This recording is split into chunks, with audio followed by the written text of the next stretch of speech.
Hello, it's Snyder from Snyder Sunshine Art Studio, and I am here to shine some creativity into your world with some coloring today. The prior video to this one here, how to draw a cute sleeping sheep, had directed you on how to add some visual textures to our sheep drawing. And today I'm going to add some color to it. But before I do that, I would like to add some additional textures. Now, visual texture is the use of line to make an image look like it has some additional interest to it, some more realism to it, because texture is typically something that we can physically feel.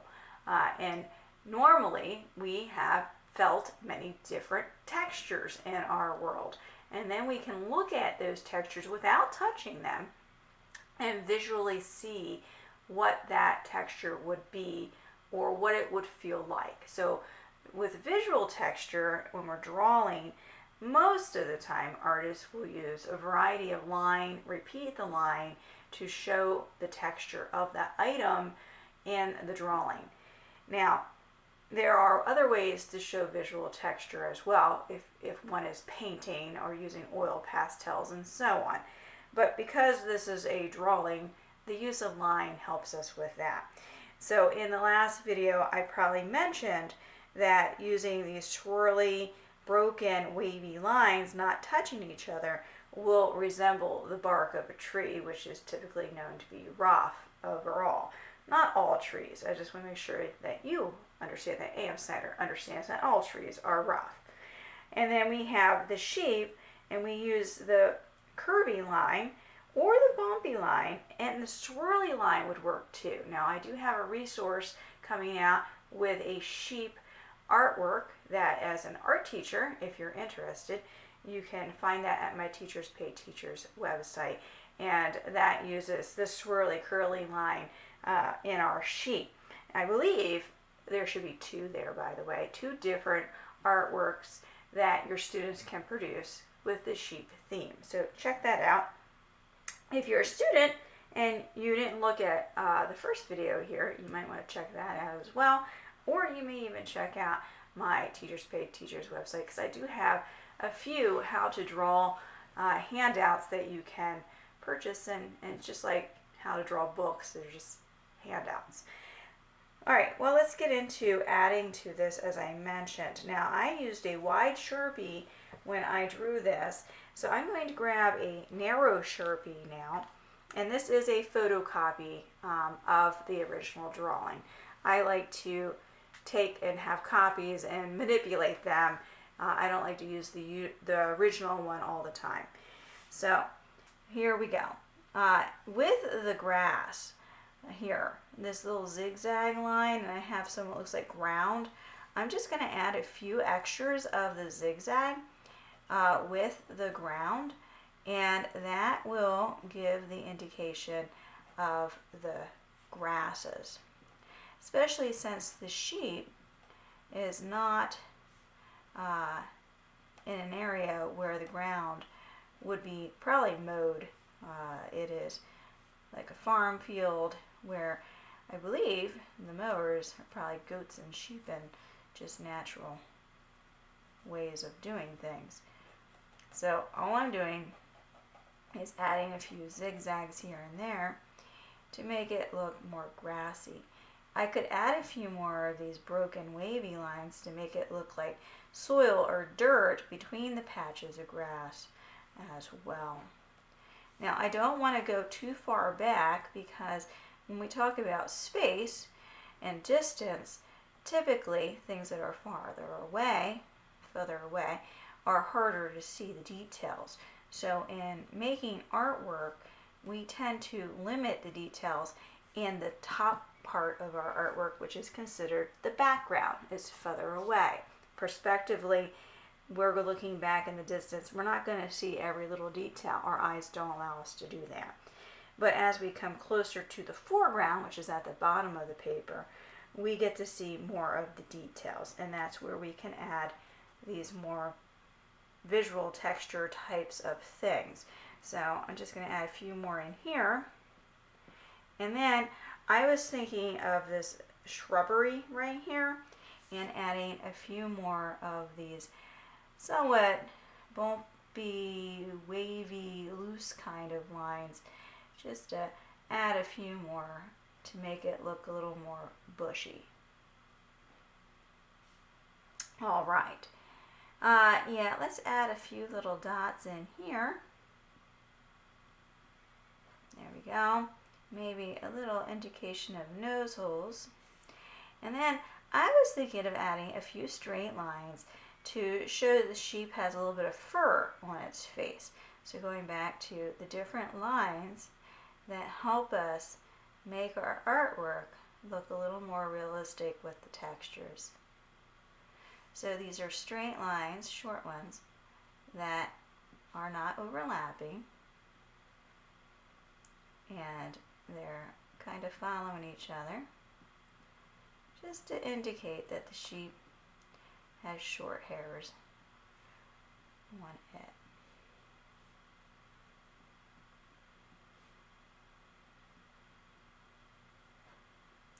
Now you may think, I don't want to do that. That's fine. You don't have to do it. It's your artwork, right? I tend to like it. I think I want to put just a few on its ears. And I'm going to take the thin Sharpie here and add just a few more of these curvy lines to make the sheep look a little more woolly or bushy.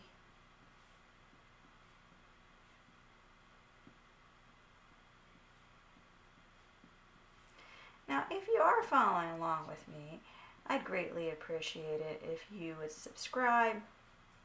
Leave me some positive comments, please.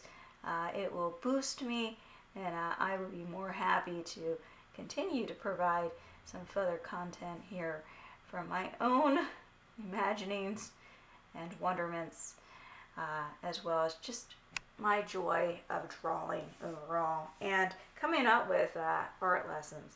I know that there's a lot out there for art teachers with Pinterest and other individuals out there who promote what they do. And, well, I'd like to be a part of that. So please subscribe and help grow what I'm doing so that I can benefit you. Now, A.M. Snyder here is adding what's called hatching lines, just to give a little shadowing to its hooves. Hatching lines are straight lines that are following each other again, and if they're close, it's going to look dark. If they're far apart, it's going to look lighter. So going back to value now. All right, let's get to coloring now. We have several visual textures here. We have the bush, and we have the grass, and the wool, and its face, and we have the tree, as well as the curvy or bumpy line for the tree. I'm very happy with that drawing. I am going to grab my crayons. There they are. I have a bunch of stuff in this bin because I had things all kind of scattered. And if you watched my other video, I probably had them there. So I've kind of cleaned that up just a little bit. I'm going to grab regular green here, and I'm going to start with these leaves because this is not a fall picture. It is not a winter picture. It is a spring picture. And right now, it is April 2nd, 2025 as I'm filming. And it is definitely becoming spring. However, where I am, it's colder than it should be. But I know that it's spring out there because my garden, the heather that I have in my garden is now a beautiful pink. The trees in the area are blossoming.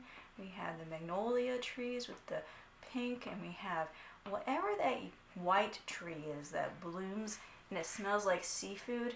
Yes, it really does. That is in bloom as well, and driving and seeing everything turn green is so refreshing. It is. It's really refreshing.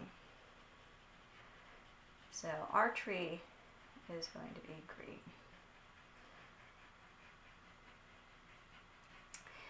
Alrighty.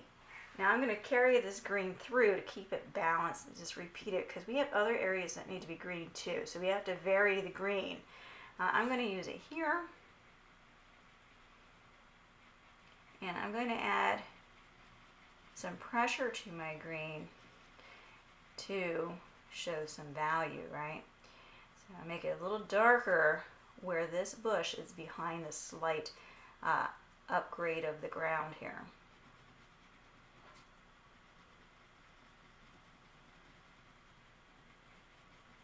Okay, I'm going to put it here.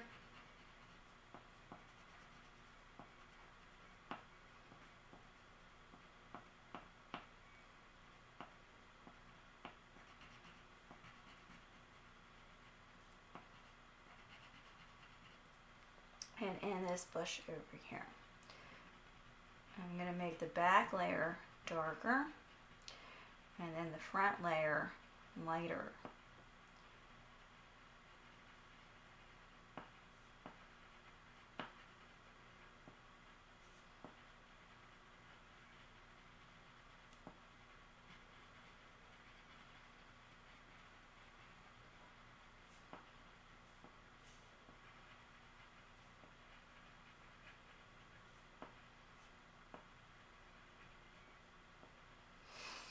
Okay, and I'm going to get a different green. Make sure it's a different green. It's yellow green. Yeah, it's yellow green. And I'm going to put it into all of this.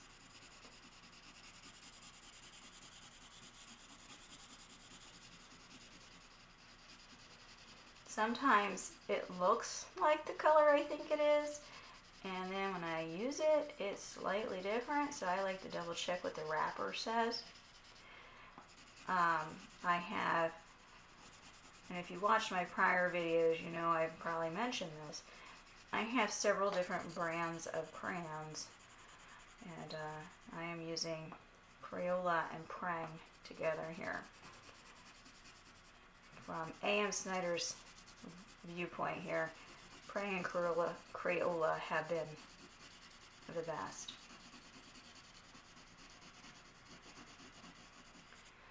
Okay. Now, I want to add a little bit of variety here. So I'm going to go back to, this is the Crayola crayon, regular green. And I'm just going to carefully add to the zigzag grasses a little bit of this.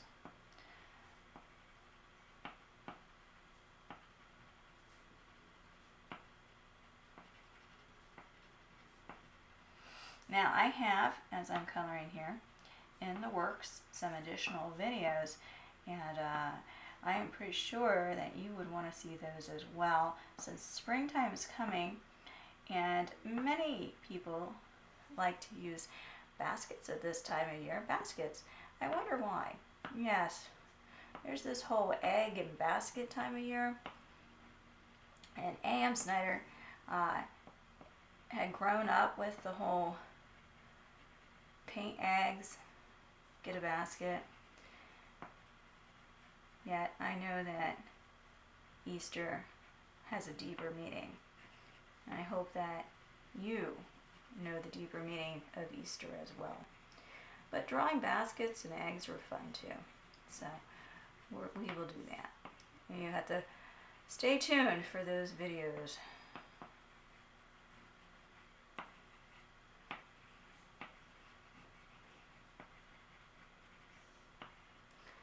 Lovely. I like that. And now I have this and that, which need to be a different green as well. So I'm rooting around in my crayon bin here. Let's see here. I have this one. This is dark green because it's Prang. It actually is dark green. Crayola, I don't think has such a thing. Crayola, if you get the mega box, they have all kinds of greens, by the way. So the mega box of Crayola could be beneficial to you. This is blue-green, so I'm going to combine these two. I have the blue-green, which to me looks rather blue, like the light blue. So I don't know how blue-green that is, but that's okay. I'm going to combine some green here. There we go.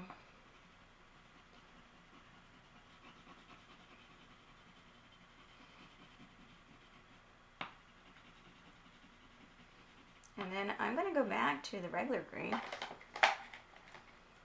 Again, I'm going to add that on top of it with a zigzag, just to break this up back here. Kind of adding a texture with the crayon. I like it. Alright, now we have the sky. Let's do the sky. Again, it's springtime, so we're going to make it a beautiful blue. And if you want to leave any areas open so that there are clouds, you can do that. I'm looking for a blue here. So let's color in the sky. I'm angling my paper because my hand goes that way. So we can color across here.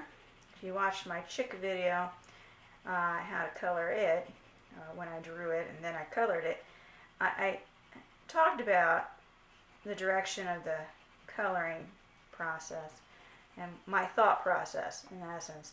So I just think aloud, talk aloud, what's going on in my head to help guide your thoughts as you're either trying to figure out how to teach students, or if you are a student trying to figure out why is she doing it that way, and how do I think a certain way to get my artwork to look a certain way.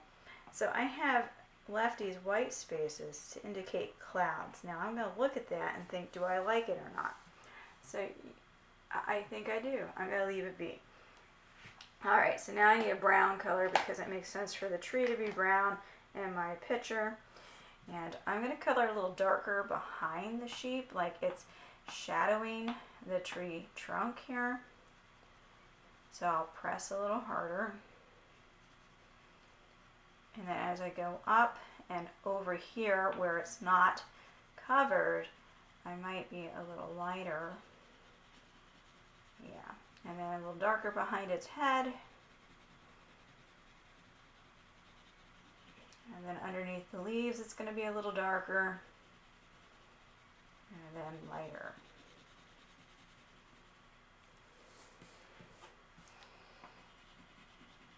And it's going to be darker at the top here because of those leaves on the branch.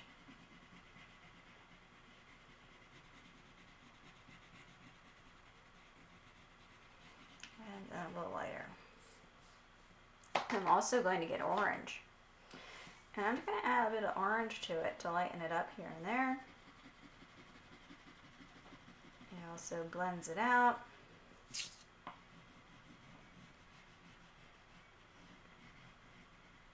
And I'm also going to grab the blue again. And add a little bit of blue here and there to add a shadowing effect.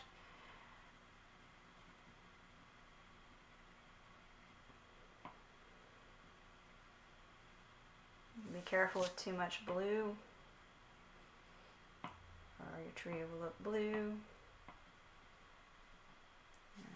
Okay. And I have these to fill in. I'm going to go back to the yellow-green on those.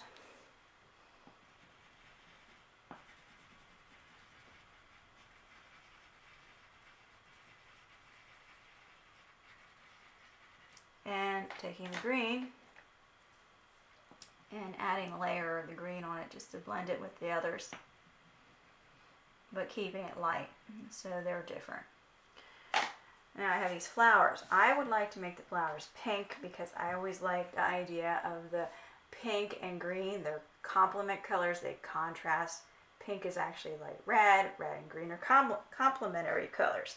So I like this idea of the two together. So that's what I'm going to do. You could leave them white or make them whatever color makes you happy.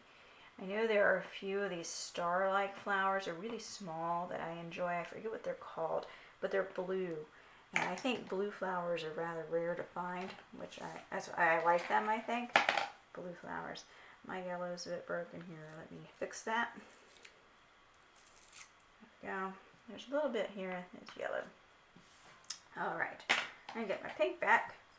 I color its nose pink. Now, sheep have different colored noses. They're white, they're black, maybe tan.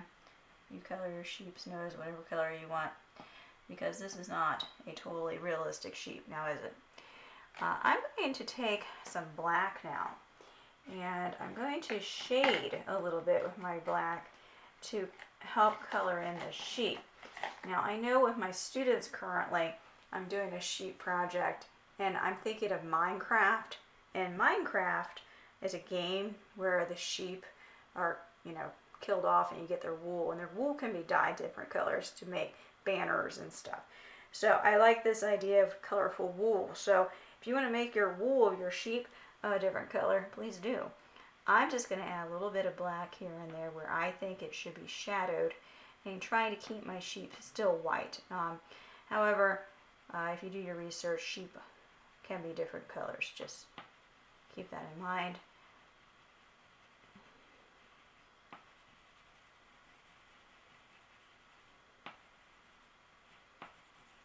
Try not to press really hard. I don't want to make it all black, but it could be. Sheep can be black. There's a negative tone to the black sheep, and don't know if it's a nursery rhyme or old phrase or something. I think it's unfair to black sheep, by the way. Maybe unfair to whoever you refer to as being a black sheep of the family as well. I'm going to get my pink again because I was thinking of his eyelids here being pink. How cute would that be? That's cute. All right. Well, A.M. Snyder here with another how to draw. Oh my goodness, look how cute that is. I'm looking up at my camera because, looking straight at it here and then looking on the camera and seeing it. It's so bright and colorful, and that sheep looks very peaceful and restful. The way A.M. Snyder would really like to be most days is just that peace and resting. And I'm sure you too can relate, especially if you're a working mom, art teacher in general, or anybody who is working hard in life. Rest and peace. That's what this sheep has, and that's what many of us probably want too. Well, thank you for joining me yet again, listening to my little ramblings, my little stories, and following along as we create art together. Thank you again. Until next time. Bye-bye.